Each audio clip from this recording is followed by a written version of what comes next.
नमस्कार मित्रांनो, आजच्या भागामध्ये आपण पाहणार आहोत खूपच भावनिक, थरारक आणि ट्विस्टने भरलेला एपिसोड. तर भागाची सुरुवात होते सायली, अर्जुन आणि प्रतिमा इथून आहे.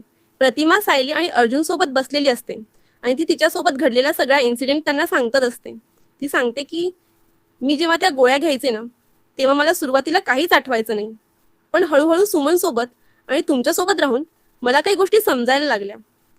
मी आठवायचा प्रयत्नही करत होते, पण काही गोष्टी जमत नव्हत्या आणि त्यातच ती तन्वीचं नाव घेते.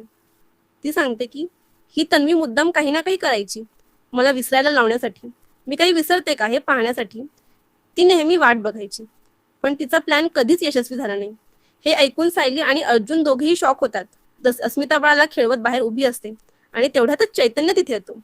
तो अस्मिताला पाहून थोडा आश्चर्यचकित होतो आणि म्हणतो, अस्मिता ताई आज बाहेर, हे तर खरंच विश्वास बसणार नाही असं आहे. त्यावर अस्मिता शांतपणे सांगते की बाळासाठी का होईना आईला बदलायलाच लागतं. मी खूप गोष्टी शिकतेय आणि आता माझं आयुष्य मी स्वतः सुधारायचं ठरवलंय.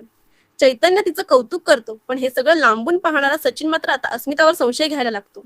यानंतर इकडेच बाळाला खेळवत असतो आणि तेवढ्यातच सचिन तिथे येतो.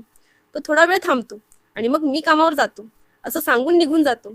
पण त्याच्या मनात शंकेचं बीज रोवलेलं असतं. दुसरीकडे सायली आणि अर्जुन पुढचं काय करायचं यावर बोलत असतात आणि तेवढ्यातच जयेशचा फोन येतो.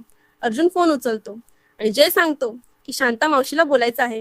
शांते की तिच्या घरावर नोटीस लागली आहे. ती खूप घाबरलेली असते आणि सांगते की तिच्याकडे काही पेपर्स आहेत जे तिचं घर वाचू शकतात.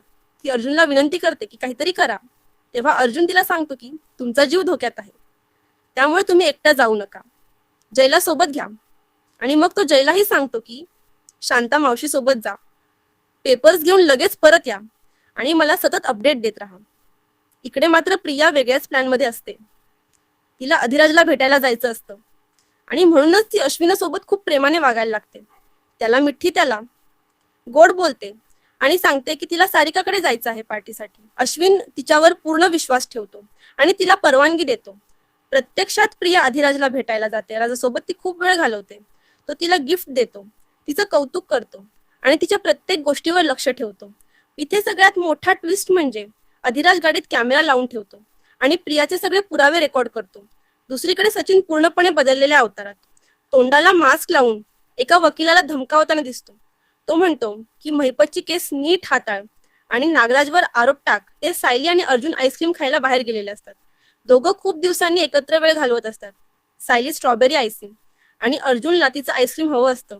तो तिच्याकडून मागतो, पण सायली देत नाही. ती त्याला चिडवते आणि त्याच्या नाकावर आईस्क्रीम लावते अर्जुन. पण शेवटी सायली त्याला स्वतःच्या हाताने आईस्क्रीम खाऊ घालते आणि मग अर्जुनही तिला त्याचा आईस्क्रीम देतो. खूप खुश होतात आणि बऱ्याच दिवसांनी एकमेकांसोबत निवांत वेळ घालवतात.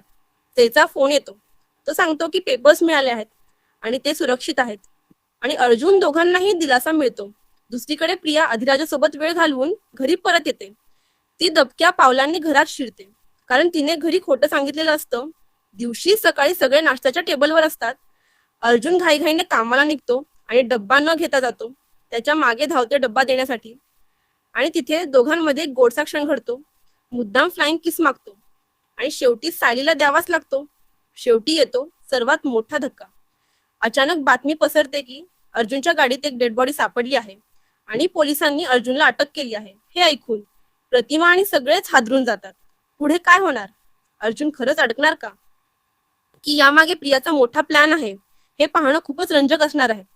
तुम्हाला आजचा भाग कसा वाटला ते कमेंटमध्ये नक्की सांगा आणि अशा स्टोरीसाठी आपल्या चॅनलला सबस्क्राईब करायला विसरू नका.